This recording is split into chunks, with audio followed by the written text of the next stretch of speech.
চটপটির কথা শুনলে কার না জিভে পানি চলে আসে। প্রিয় দর্শক, আসসালামু আলাইকুম। আজকে আমি বাসায় থাকা কিছু অল্প উপকরণ দিয়ে কিভাবে চটপটি তৈরি করা যায় তার একটি রেসিপি নিয়ে তোমাদের সামনে চলে আসলাম। আর এই তো চটপটির ডাল আমি সারা রাত্রে পানিতে ভিজিয়ে রেখেছিলাম, সেটা আমি এখন পরিষ্কার করে চুলায় বসিয়ে দিলাম। এটাকে আমি ভালো করে সিদ্ধ করে নেব। চটপটির ডালটা আমি ভালো করে সিদ্ধ করে নিলাম।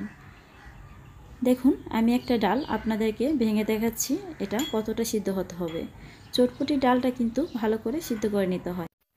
চুলায় একটা তাওয়া বসিয়ে দিলাম, এর মাঝে আমি কিছুটা শুকনো মরিচ দিয়ে দিলাম।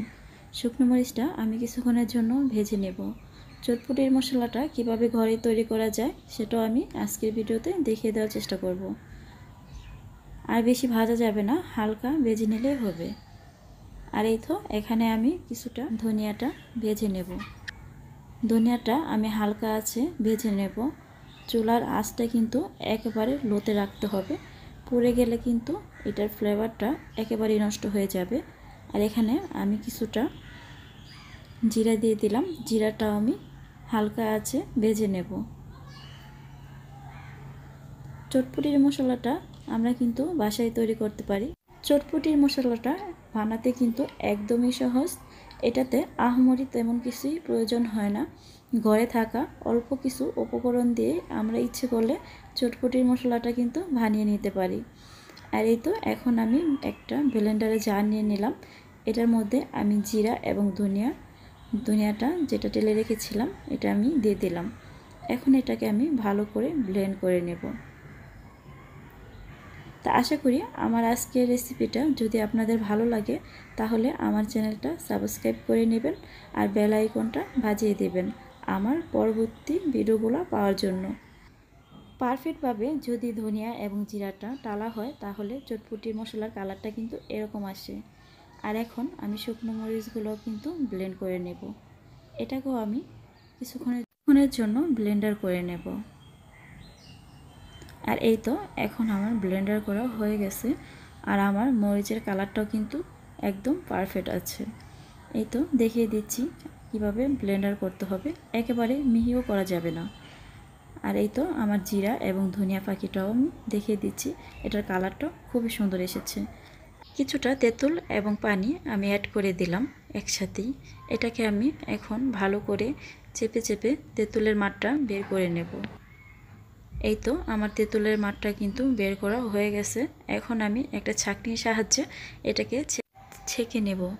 আর ছেঁকে নেওয়ার কারণ হচ্ছে যে অবশিষ্ট অংশটা থাকে সেটা বের হয়ে আসে এবং অনেক স্মুথ একটা ব্যাটার তৈরি হয়।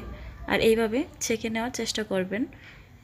আর এই তো আমার তেঁতুলের ব্যাটারটা ছেঁকে নেওয়া হয়ে গেছে। আর এখন দেখেন খুব পাতলা করে এটাকে তেঁতুলের মাঠটা নেওয়া আমার হয়ে গেল। আর এখন একটা বাটি নিয়ে নিলাম। চটপটির ডালটা আমি এখন বাটিতে নিয়ে নেব। আর এই দেখো আমার চটপটির ডালটা কিন্তু খুবই পারফেক্টভাবে সিদ্ধ হয়েছে, কারণ চটপটির ডালটা কিন্তু সিদ্ধ না হলে খেতে একদম ভালো লাগে না। আর ভালো করে সিদ্ধ হলে এটা খেতে কিন্তু দারুণ টেস্ট হয়। আর এইভাবে আমরা ঘরে থাকা উপকরণ দিয়ে খুবই সহজে কিন্তু চটপটি ঘরে তৈরি করে খেতে পারি। চটপটির ডালটা আমি কিছুক্ষণের জন্য মিশিয়ে নেব। আর এখন পেঁয়াজ কাটা এবং ধনিয়া মানে আপনার বাসায় যা থাকে আপনি তা দিয়ে কিন্তু চটপটিটা তৈরি করতে পারেন। আর আমি কিছুটা পেঁয়াজ এবং কাঁচামরিচ দিয়ে দিলাম, কারণ আমার বাসায় যেভাবে খায় আমি ওইভাবে তৈরি করার চেষ্টা করতেছিলাম। যে চটপটির মশলাটা আমি তৈরি করে দেখালাম ওই মশলাটাই আমি দিয়ে দিচ্ছি, কারণ যতটা চটপটি আপনি নেবেন তার অনুযায়ী আপনি চটপটির মশলাটা অ্যাড করে দেবেন। আর কিছুটা শুকনো মরিচের ফাঁকিটা আমি দিয়ে দিলাম আর কিছুটা বিট লবণ দিলে চটপটির টেস্টটা কিন্তু আরও দ্বিগুণ পরিমাণে বেড়ে যায়। আর সেই তেঁতুলের মাঠটাও আমি দিয়ে দিলাম, কারণ যে যতটা টক খেতে পছন্দ করেন ওই অনুযায়ী দিয়ে দেবেন। আর এখানে আমি কিছুটা ধনিয়া পাতাও অ্যাড করে দিলাম। আর এই ফুচকাটা আমি বাসায় তৈরি করে রেখেছিলাম, সেই ফুচকাটাও আমি দিয়ে দিচ্ছি, কারণ ফুচকা ছাড়া চটপটি খেতে কিন্তু একদমই ভালো লাগে না। আর এই তো আমার চটপটিটা কিন্তু তৈরি হয়ে গেল। অল্প উপকরণ দিয়েই বাসায় তৈরি করে ফেলা যায় চটপটি। আর এটাকে আমি এখন মিশিয়ে নেব, কারণ আমি কিন্তু এটাতে ডিম দিইনি, কারণ ডিম দিলে সে চটপটিটা আমার বাসায় কেউ খেতে চায় না। এজন্য আমি ডিম দেইনি, কিন্তু আপনারা যদি চান আপনারা কিন্তু ডিমও দিতে পারেন।